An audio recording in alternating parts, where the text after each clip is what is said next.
ویلکم بیک. تر اوسه پورې موږ دا کار کړی دی چې په دې کې به یوزر لاګین فنکشنالټي پکې موږ ایډ کړي او ورسره پکې بیا نیو یوزر ایډ کولو فنکشنالټي ایډ کړي. خو په دې پروجیکټ کې یو څو مسلې وي. د ټول نه اول خو به کېدل دی چې که زه فرض کې یو نیو یوزر ایډ کړم، ټیک ته، هغه لا یو پاسورډ هم ورکړم او رول سلیکټ کړم ایډ یوزر. نو یوزر سوري چې کله مطلب ایډ یوزر خو صحیح ایډ شو، ټیک ته، هغې کې څه مسله نه راځي. خو چې کله زه داسې کار کوم چې یو یوزر ایډ کوم او د هغه څه نه څه ایرر، ټیک ته، ایډ یوزر، پلیز کنفرم پاسورډ اینډ کنفرم پاسورډ ناٹ میچ. نو اوس دا یو ایرر دی، ټیک ته. اول به دا نه کراس کېدو، اوس دا چې دی کراس کېږي. نو د ټول نه اول دا چې دې کې مسله څه وه؟ مسله دا وه چې دلته کې ما کوم بوټ سټریپ ورجن چې یوز کوو، که دلته کې دا خپل دا اضافي فایل چې دی دا به زه کلوز کړم که نه. دا دلته کې چې ما کوم بوټ سټریپ ورجن یوز کړی، صحیح شوه جاوا سکرپټ کې، هغه که زه راشم دلته کې د اسیټس کې وینډر ته بوټ سټریپ ته. نو اوس دا جاوا سکرپټ اوډ دا فولډر دی. اوس دله ما رینیم کو جاوا سکرپټ اوډ مې دله نوم ورکو. دا زه اوس ډیلیټ کوم، خو صرف مې ستاسو د ښوولو دپاره پاتې کړی او که دلته کې زه دې ورجن وګورم نو جاوا بوټ سټریپ ورجن 4.6 و، صحیح ده. نو د هغې وجې نه چې دی په دې کې مسله راتله، نو دا به زه ډیلیټ کړم او دې ته ما نیو ورجن د جاوا سکرپټ د بوټ سټریپ ډاونلوډ کړی او هغې نه مې ورته نیو ورجن چې دی دا راوستو، بوټ سټریپ ډاټ جیز. نو اوس دا ورجن 5 دی، صحیح شوه. نو دا به کې هم ورجن 5 دی، بوټ سټریپ کوم سی ایس ایس چې دی هغه هم ورجن 5 دی. نو هغه مسله چې دا هغه حل شوه. یو بله مسله په دې کې دا راتله چې کله زه فارم سبمیټ کړم یا هیډر لوکیشن زه دغه کوم، نو ما ته هیډر الریډي ایگزسټ یو ایرر چې دی هغه راځي، صحیح ده. نو هغه ایرر د ختمولو لپاره چې دی کار ما دا وکړو چې دلته کې دا کنیکشن ډاټ پی ایچ پي چې دی په دې کې او بي انډرسکور سټارټ، ټیک شوه. دا یو فنکشن چې دی دا پکې تاسو ولیکئ، ټیک ده. نو دې سره به هغه ایرر نه راځي. بل کار پکې ما خاص څه نه دی کړی، دغه 2 چینجز پکې ما وکړل، نو چې د هغې د وجې نه دا مسلې چې دي دا دې ختمې شي، ټیک ده. اوس په د اضافي پیجز چې دي دا ما کلوز کړل، فوټر مې هم کلوز کړو، ټاپ بار به هم کلوز کړم او په دې نیو کې چې دی اوس هغه کم الرټ چې دی هغه به دلته هم کار کوي، په کم ځای کې چې ما نور یوز کړی هغه به هم کار کوي، صحیح شوه. نو دا مسلې په دې کې حل شوې. اوس یو نوی کار به پسې بل دا وکړو چې کله دا یوزر چې دی ایډ شو په ډیټابیس کې چې مونږ یو سافټویر مونږ جوړو چې په هغې کې کار چې مونږ د ډیټابیس سره د هغې انټریکشن راځي، صحیح ده. نو په هغې کې 4 قسمه اپریشن کېږي، هغې ته ویلی شي کرډ اپریشن، ټیک ده. نو اوس دا کرډ اپریشن دې ته وایي. کرډ کې سی مطلب دی کریټ، آر مطلب ریډ، یو مطلب اپډیټ، ډی مطلب ډیلیټ. چې موږ په ډیټابیس کې څه فنکشنالټي ایډ کوو، څه کار کوو، څه ډیټا یې په هغه موږ دا 4 اپریشن کوو. کریټ موږ یو نیو انټري هغې ته کوو، صحیح شو، ډیټابیس ته. ریډ په ډیټابیس کې چې الریډي څه ډیټا موجود هغه د هغې نه رالو. اپډیټ کومه ډیټا ډیټابیس کې موجود هغه موږ اپډیټ کوو او ډیلیټ کومه ډیټا موجود هغه موږ ډیلیټ کوو. نو کریټ پکې موږ وکړو، ریډ پکې هم موږ وکړو، اپډیټ او ډیلیټ یې نه دی کړی. نو اوس په دې کې زه اپډیټ فنکشنالټي وکړم او بیا بسې ډیلیټ فنکشنالټي وکړم، صحیح ده. که زه په دې کې یو ټیسټینګ وکړم چې د نیو یوزر ایډ کړم او زه به داسې یو یوزر ایډ کړم چې هغه الریډي موجود دی، عصمت لیټ سپوز، او د نیم هم عصمت دی، ایمیل هم عصمت@mail.com، او دلته ما یو پاسورډ ورکړو، صحیح شوه، او د رول ما اپریټر اساین کو ایډ. نو دلته کې دی ایډ نه شو، ټیک ده. ایډ ځکه نه شو چې دلته کې کم اس کیو ایل کویري که زه وګورم، دا د یوزر دغه چې دی ایمیل ورته ما دلته کې لیکلی یونیک، چې دا ایمیل به یونیک وي، مطلب د 2 کسانو به یو شان ایمیل نشي کېدی. نو دلته کې هغه یوزر ایډ نه شو، خو ما ته ایرر هم ونه ښوو، ټیک ده. نو زه به داسې کار وکړم چې دغه یو بل ایرر به ورته هم ایډ کړم، ٹھیک شوه. دلته کې دا اف ریزلټ چې کله ریزلټ سکسسفل ایډ شو نو مطلب دا هر څه به وکړي، که سکسسفل ریزلټ نه و څه ایرر و پکې، نو ډالر ایرر دلته کې به زه ایرر دغه کړم ایمیل الریډي ایگزسټ. موسټ پاسبل دغه دا دی چې د دې وجې نه به ایرر راغلی، ټیک ده. نو دی به هغه یوزر چې دی نه ایډ کوي. که فرض که زه اوس دې دوباره ایډ کړم او رول مې ورله هم سلیکټ کړو، دې زه ایډ کړم، نو ایمیل الریډي ایگزسټ ایرر راغی او یوزر ورته ایډ نه کړو، صحیح ده.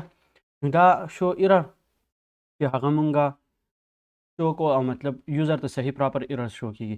اوس نیکسټ کار به دا وکړو چې کله په دې ایډیټ بټن باندې کلیک کړو نو دا به یو فارم کولاو کی او په هغې فارم کې به د دې ایډیټینګ چې دی هغه به کیږي. صحیح ده.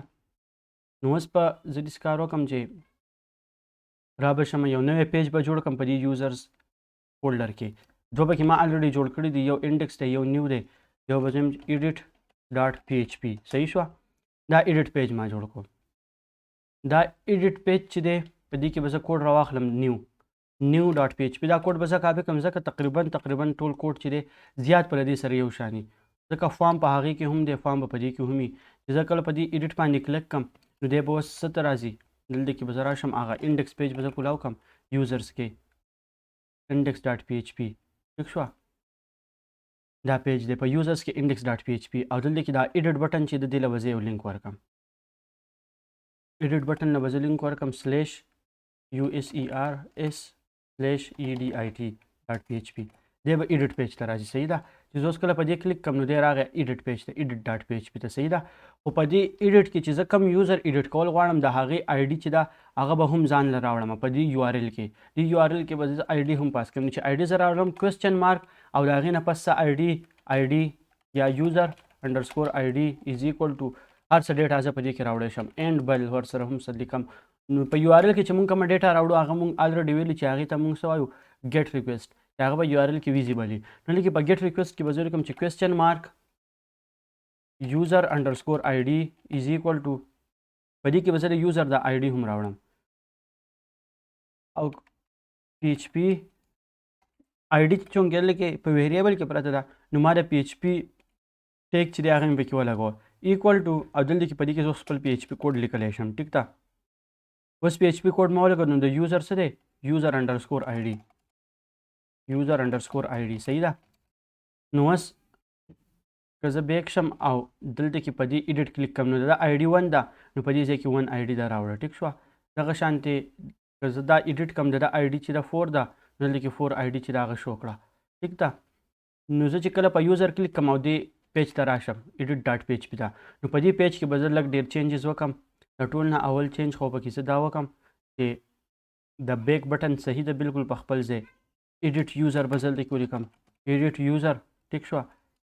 او دلته کې که فرض که زه آی ډي ورسره لیکم نو هغه ورسره هم لیکلی شم ایکو ډالر انډرسکور. مونږ وی که نه چې آی ډي چې دا پسې کې پرته وی په ګیټ ویریبل کې نو په ګیټ کې به زه یوزر انډرسکور آی ډي ولیکم. ټیک ده. نو هغه آی ډي به زه راغستی شم دلته کې چې دی هغه به زه شو کړم. صحیح ده.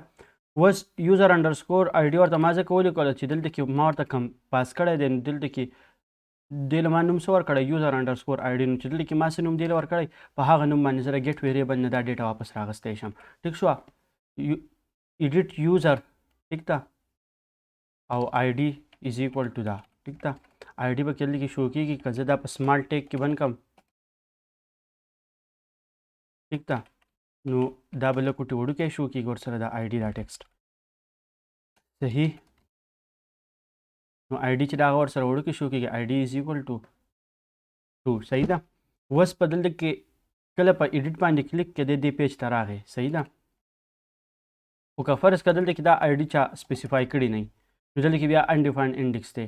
که فرض که زه به دلته کار وکړم چې دلته کې به دلته کې یو د ټولو اول به زه کنډیشن دلته ولګوم اف د دې ایرر ویریبل نه هم مخکې اف ناٹ ډالر انډرسکور ګیټ یوزر انډرسکور آی ډي چې یوزر انډرسکور آی ډي ویریبل موجود نه وي. ټیک ده. نو زه به څه چل وکړم نو چې لوکیشن هیډر چې دی هغه به چینج کړم. زه به واپس دی راولم دغه پیج ته کم یوزرس پیج چې دی هغې ته به زه راولم لوکیشن به څه شي /users. دا به د ټولو اول چې راشي دې پیج ته نو دلته کې آی ډي چې ده په ایډیټ بټن کلیک کړو نو دلته کې آی ډي راوړل چې دا ضروري دي. که فرض که دلته کې آی ډي نه وه لکه زه دې نه دا آی ډي لرې کړم. ټیک ده.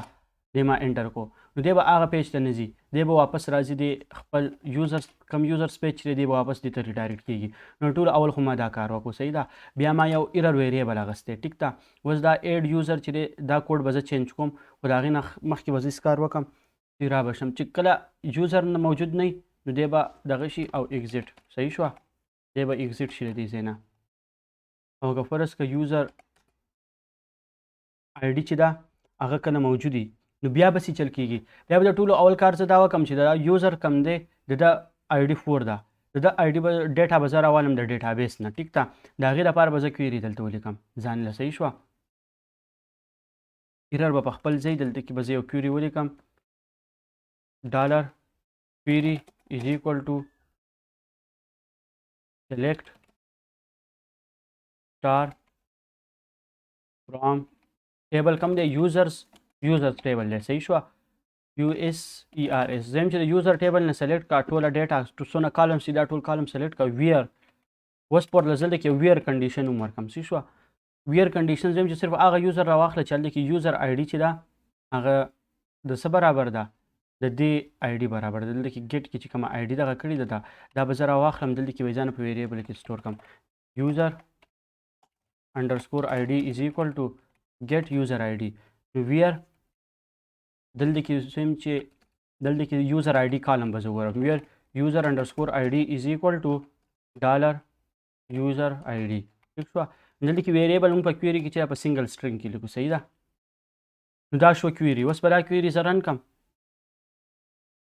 MySQL fetch associate URI مطلب دی به اصل کې چې دی که نه MySQL query اول به دا فنکشن چې دی رن کړم زه صحیح شوه اصل کې دا ټول په یو سټپ کې وکړل خو زه هم چې کنفیوز کېږي پینم د هغې لپاره ریزلټ کې څه ده MySQL query چې رن شوي نو بیا به زه څه fetch associate URI ډالر ریزلټ چې دی دا راواخله نو په دې کې چې د ډیټا یا یوزر به زه ولکم یوزر از ایکول ټو دغه یوزر چې دی هغه به راواغستی شي صحیح ده اوس چې کوم دی په دې پسې نیکسټ کار که زه دلته کې دا ویرډم کم var انډرسکور ډمپ نو چې زه وګورم چې په دې ریزلټ کې ما سره ډیټا سره راځي صحیح شوه ما یوزر دلته ویرډم کو او دلته ورسره ایکو کې زه پری ټیګ ولګوم لپاره د دې چې دا په صحیح فارمیټ کې او په ریډینګ کې څه مسله نه دا ما ریفریش کو نو اوس دلته کې چې کله آی ډي زه ورکړم نو دلته کې هغه یوزر چې دی یوزر د ډیټابیس نه سلیکټ شو یو ایرې ده په ایرې کې چې د یوزر آی ډي ده ټیک شوه هغه ورته کې ورسره نیم دی ایمیل دی پاسورډ دی او ورسره رول دی نو د یوزر کومه ډیټا چې وه د ډیټابیس نه راواغستی شوه صحیح شوه نو مطلب په دې یوزر کې اوس د دې یوزر ټوله ډیټا پرته ده نو زه به داسې کار وکړم چې را به شم دې فارم ته اوس په دې که فرض که دلته کې دا یوزر موجود نه زه ولیکم 3 په 3 باندې یوزر نشته زه به دلته کې دا ویرډم په دوباره ورسره شو کړم نو په دې کې څه راغلی دی دلته کې نل راغلی نو دې دپاره زه په نل باندې هم اف کنډیشن لګولی شم اف زه به ولیکم چې اف زه به دلته کې ولیکم اف ډالر یوزر اف ناٹ یوزر صحیح شوه چې یوزر کله موجود نه وي یا if user is equal to null ٹھیک ده چې کله په دې یوزر کې ویلیو نه وي نو زه به څه وکړم دی به هم واپس ریډایرکټ کړم څنګه چې مې دلته کې ریډایرکټ کړی صحیح ده چې کله یو یوزر داسې آی ډي ورکړي چې هغه په ډیټابیس کې نه وي اوس کم آی ډي صحیح ورکړی به دې پیج ته راځي اوس آی ډي فرض کړه دلته کې ما ورکړل چې هغه په دې ډیټابیس کې نشته نو دی به دغې پیج ته نه ځي صحیح ده دی به زه به داسې کار وکړم چې دا ویرډم کم چې ما ورسره اے بي سي ولیکل نو دی بلکل دی راغستی دی صحیح ده هغه اخوا هغه به چې دی د سکپ کړي دي نو اوس ما څه کار وکړو دلته کې کله یوزر آی ډي باندې یو یوزر موجود نه وي ټیک ده لکه زه ما دلته کې داسې یو آی ډي ورکړه نو دی به دې پیج ته واپس راځي کله یوزر موجود وي نو دلته بیا دلته کې په دې انپوټ کې به د ایګزسټینګ ډیټا چې ده هغه به شو کوو صحیح ده او پاسورډ چې کم ایگزسټینګ ډیټا چې دا هغه به شو کوو او بیا د دې ځای نه موږ دا اپډیټ کولی هم شو. نو اوس به راشم فارم ته. نور کار چې دی بل کې په فارم کې وکړم. صحیح ده.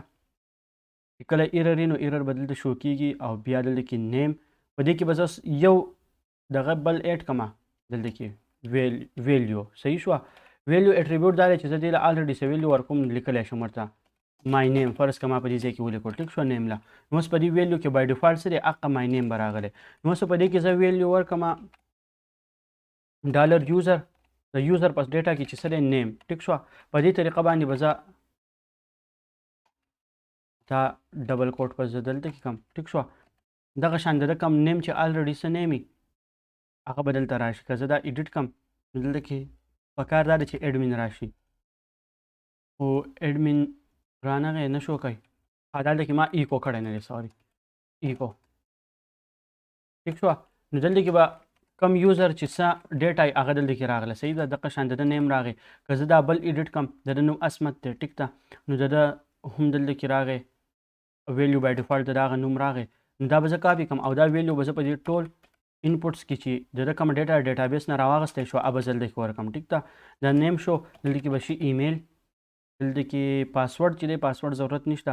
پاسورډ به او د دې ځای نه به زه دا ریکوایرډ آپشن چې دی دا لرې کړم. ټیک ده. پاسورډ که دی چینج کوي نو دی چینج کولی شي. که نه چینج کوي نو دی په خپل ځای دغسې پرېږدي. او دغه شانتې په دې ایډمین کې چې دی په دې کې به سلیکټډ چې دی سلیکټډ دا به زه اوس کار وکړم چې په دې کې کم سلیکټډ چې دی دلته هغې ته به زه ولیکم چې PHP echo dollar user او نو دلته کې یوزر کم دغه چې دی دا رول اب زه دلته ولیکم. ټیک شوه. نو دا رول به دلته کې ایډ شي سلیکټډ کې. ټیک ده. اوس دلته کې ایډمین بای ډیفالټ چې دی راغلی دی او ویلیو از ایکول ټو دې له به زه ویلیو هم ورکړم. value is equal to او که دا زه داسې ولیکم نو صحیح به شي. او دلته کې به زه ورته ولیکم رول. ټیک شوه. نو د ده کوم رول چې دی هغه به الریډي دلته کې راغی. ټیک شوه. او که زه دې یو کلاس اپلای کړم ټیکسټ اپر کیس ټیک شو. نو دا اولنی ورډ چې دی په کار د ټیکسټ کیپیټلایز نو مطلب د دې اولنی ورډ چې دا به کیپیټل شي. خو کیپیټل نه شو خو دلته کې کلاس دی چې د دې اولنی ورډ چې دوه پیرې ورته دا ټیکسټ لیکلی شي. ټیک شو. نو دا به زه صحیح کړم. نو دې کې به اوس دا اولنی ورډ چې دا دی کیپیټل شو. ټیک ده. نو د دې دا کار دی. بل به پسې اوس دلته کې د یوزر ډیټا چې دا ټول هر څه دلته کې راغلو. که زه بیک شم په بل یوزر ایډیټ بټن کلیک کړم د هغه نیم ایمیل پاسورډ چې دی دا به امټي ځکه که دی نیو پاسورډ ورکولی شو خو شته چې دی دلته شو کول ضرورت نشته. او د ده چې کوم رول وي هغه به راشي. دلته کې به زه یو بل یوزر سلیکټ کړم چې د هغه رول اپریټر دی نو دلته کې د هغه رول اپریټر شو کېږي. صحیح ده.